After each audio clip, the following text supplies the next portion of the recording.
قال اللہ عز وجل فی القرآن المجید والفرقان الحمید اعوذ باللہ من الشیطان الرجیم بسم اللہ الرحمن الرحیم قل هو اللہ احد اللہ الصمد لم یلد ولم یولد ولم یکن لہ کفوا احد۔ سورۃ الاخلاص کی بہت زیادہ فضیلت بیان کی ہے۔ اللہ عز وجل کی وحدانیت اور صفات کو بہت جامع انداز سے بیان کیا۔ یہ سورت اس وقت نازل ہوئی جب اللہ کے رسول مکہ میں موجود تھے۔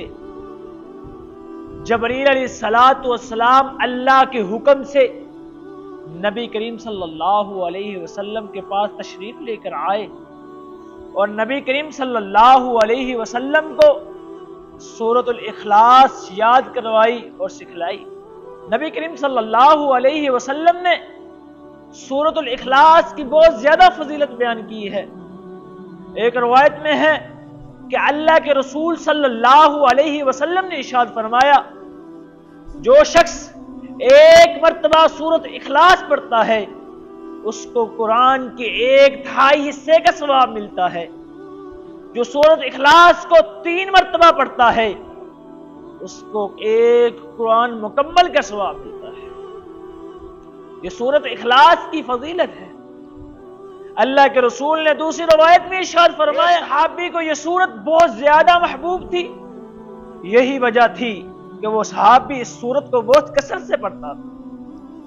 تو اللہ کے رسول نے ایک دن اس صحابی سے سوال کیا، اے صحابی تو بتا تو سورۃ اخلاص کو اتنی کثرت سے کیوں پڑھتا ہے؟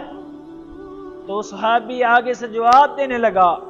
وہ اللہ کے رسول کا صحابی آگے سے فرماتا ہے، جواب دیتا ہے کہ اللہ کے رسول اس میں اللہ تعالیٰ کی وحدانیت اور اللہ تعالیٰ کی صفات کو بیان کیا گیا ہے، اس لیے میں اس کو کثرت سے پڑھتا ہوں۔ تو اللہ کے رسول صلی اللہ علیہ وسلم نے ارشاد فرمایا، تیری یہ سورت سے محبت تجھے جنت میں لے جائے گی۔ رسول اللہ صلی اللہ علیہ وسلم نے ارشاد فرمایا، جو شخص سورت اخلاص سے محبت کرتا ہے اللہ عز و جل اس شخص سے محبت کرتا ہے۔ عائشہ رضی اللہ عنہا روایت کرتی ہیں کہ اللہ کے رسول جب رات کو بستر پہ تشریف لاتے تو سورۃ الاخلاص، سورۃ الفلق اور سورۃ الناس پڑھتے اور اپنے ہاتھوں پہ پھونک مار کے پورے جسم پہ پھیرتے۔ اللہ کے رسول صلی اللہ علیہ وسلم نے ارشاد فرمایا، جو صبح اور شام سورۃ الاخلاص، سورۃ الفلق اور سورۃ الناس کو 3 مرتبہ پڑھتا ہے اس کو ہر چیز سے محفوظ کر لیتے ہیں۔